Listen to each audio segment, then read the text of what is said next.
কাজেই বিএনপি নিয়ে অহেতুক আপনারা যে সমস্ত ষড়যন্ত্র করার চেষ্টা করছেন, দেশি বিদেশি ষড়যন্ত্র হচ্ছে, আমি ডক্টর মোহাম্মদ ইউনূস স্যারকে অত্যন্ত শ্রদ্ধার সঙ্গে স্মরণ করিয়ে দিতে চাই। স্যার, আপনি যখন নোবেল পুরস্কার পেয়েছিলেন, এই বাংলাদেশ জাতীয়তাবাদী দলের মরহুম তৎকালীন আমাদের মেয়র ছিলেন সাদেক হোসেন খোকা, এই সংসদ ভবনের দক্ষিণ প্লাজায় সিভিক রিসেপশন দিয়েছিল বাংলাদেশ জাতীয়তাবাদী দল, এবং বিএনপি দল হিসাবে প্রতিনিধি দল পাঠিয়ে ওয়েলকাম জানিয়েছিল। আর অন্য দল কি আচরণ করেছিল আপনার মনে থাকার কথা। কাজেই স্যার, সব সময় বিএনপি ভালো কিছু পাশে থাকে, বিএনপি যারা ভালো মানুষ তাদেরকে উৎসাহিত করে। আমরা, আপনি যখন দায়িত্ব নেওয়ার প্রশ্ন এসছে, বিএনপি নেত্রী দেশনেত্রী বেগম খালেদা জিয়া, ভারপ্রাপ্ত চেয়ারম্যান জনাব তারেক রহমান, দল হিসাবে বাংলাদেশ জাতীয়তাবাদী দল সব সময় আপনার পাশে দাঁড়িয়েছে এবং সমর্থন অব্যাহত রাখার ঘোষণা দিয়েছে। আজও আপনার প্রতি আমাদের সমর্থন অব্যাহত আছে।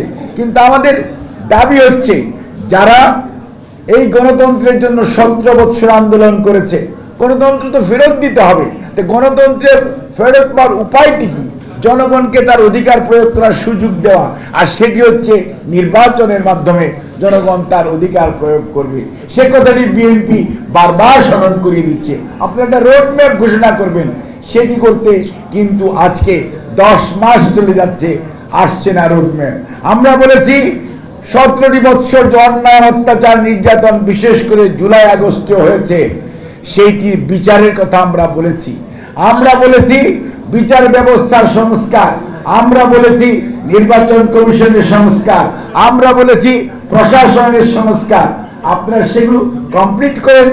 নির্বাচন বিচার ব্যবস্থা অর্ধেকটা করে রেখে দিয়েছেন, নির্বাচন কমিশন সংস্কার করেছেন, প্রশাসনের মধ্যে আশেপাশে সামনে পিছনে সব পতিত পলায়নকৃত স্বৈরাচারের দোসরদেরকে নিয়ে বসে আছেন, যার জন্যই আজকে বিচারও হচ্ছে না, বিচার প্রলম্বিত হচ্ছে, এবং সংস্কারও যেগুলো করার কথা তার জন্য জাতীয় ঐক্যমত তৈরি করতে পারছেন না।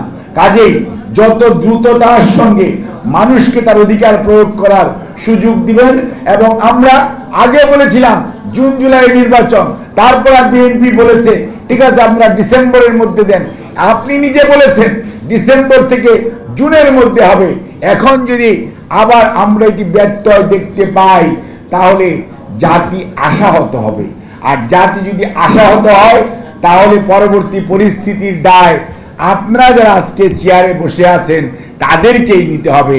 কাজে সেই পরিস্থিতির যাতে উদ্রেক না হয়, সৃষ্টি না হয়, সেজন্য জাতি যেমন অনেক আশা করে আপনাকে দায়িত্ব দিয়েছে, আপনি নিশ্চয়ই সেই দায়িত্বশীল আচরণ করবেন।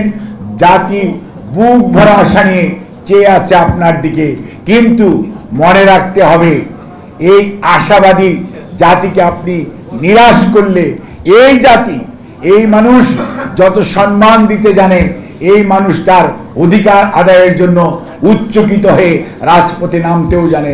আপনাদের সবাইকে ধন্যবাদ। আল্লাহ হাফিজ। বাংলাদেশ জিন্দাবাদ। বাংলাদেশ সম্মিলিত পেশাজীবী পরিষদ জিন্দাবাদ।